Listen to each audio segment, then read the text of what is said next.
عید الاضحیٰ یادگار ہے حضرت ابراہیم خلیل اللہ کی قربانی رضائے الہی کے حصول کے لیے ان مخصوص 3 دنوں کے اندر مخصوص جانور جو شریعت اسلامیہ میں متعین کیا گیا ہے اس کو ذبح کرنے کا نام ہے۔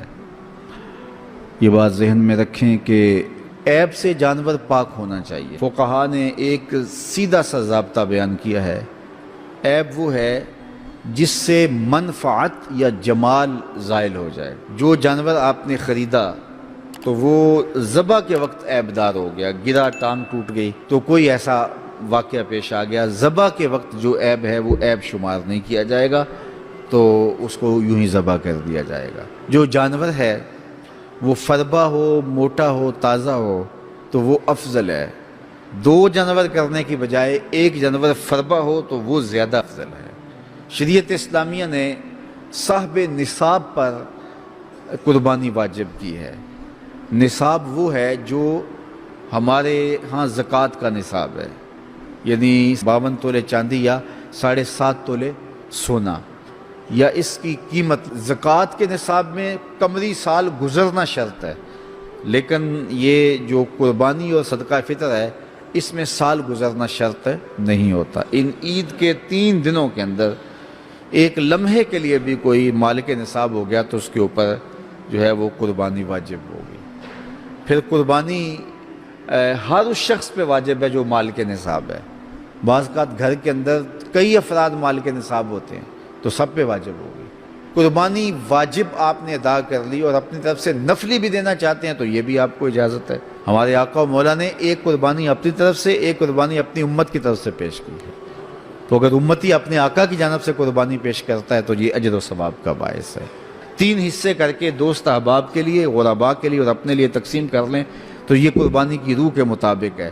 سارا اگر خود استعمال کرنا چاہیں تو بہرحال اس کی بھی اجازت ہے، لیکن قربانی کی روح کے منافی ہے۔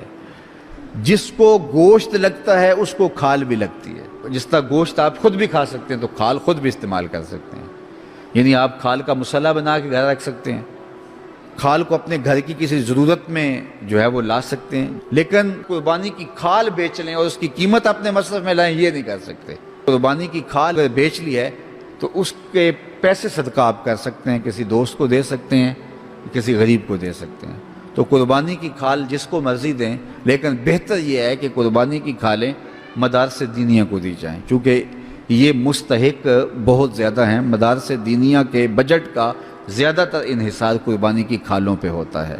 کسی زمانے میں مدارس دینیہ کے لیے، مساجد کے لیے اور خانقاہوں کے لیے امراء، رؤوسا اور حکام جاگیریں مقرر کرتے تھے اور ان کا نظم و نسق چلتا تھا۔ ہمارے دیہاتوں میں آج بھی مسجدوں کے نام پہ 8-8، 5-5، 6-6 جو ہے وہ ایکڑ نام ہوتے ہیں اور مسجد کی ضروریات اور اس کے محاصل سے پوری ہوتی ہیں، لیکن اب تو مدارس دینیہ کا انحصار رہ ہی قربانی کی کھالوں، زکوٰۃ فنڈ اور لوگوں کے تعاون اور مخیر حضرات کی کوشش سے رہ گیا ہے۔